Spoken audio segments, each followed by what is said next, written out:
Male breast cancer is something very, very unique, and how could a man have male breast cancer?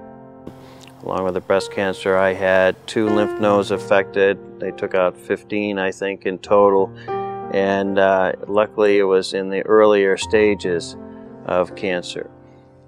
Hey, I'm Peter, and I have male breast cancer. I had it 3.5 years ago. I thought it was a boil that was out there, and I thought I was taking this trip with our family of 17 down to the hot sun in Dominican, and I was worried that it might be skin cancer or something, so I had it checked out. So I was very fortunate that my cancer was visible, that I had it checked out, that I had the family support and church support and work support. People were very, very helpful. Proceeded to tell me that he had been diagnosed with cancer. Quite frankly, I felt like a Mack truck had just hit me.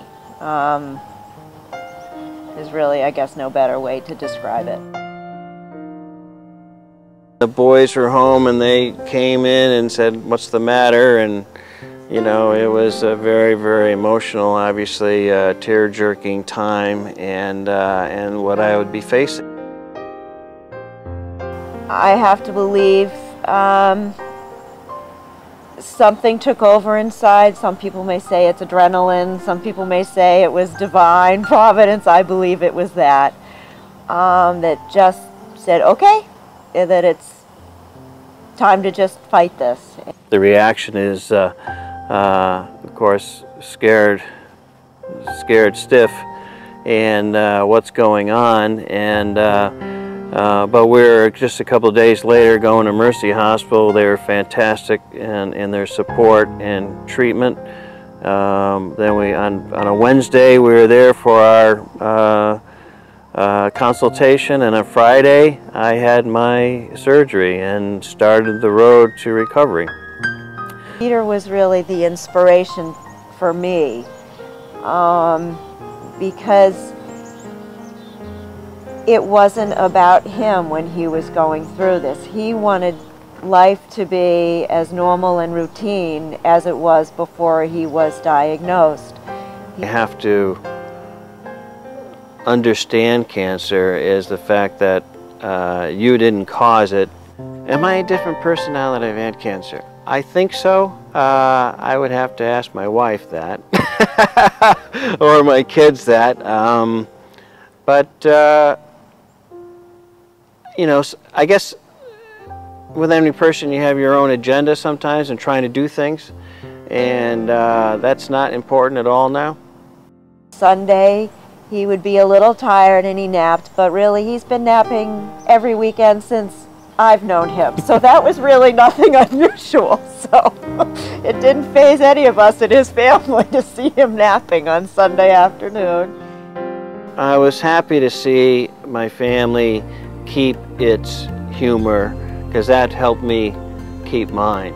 And I think putting that in perspective, teenage kids are resilient on putting it in perspective and say, yeah, so what? What's going on? What else is? What's for dinner?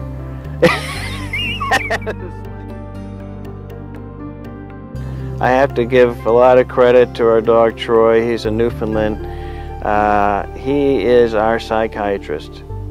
He helped us in tough moments by just getting Martha and I to go out and just walk on those cold nights in Maine, and just deal with things. Accept help. You need it.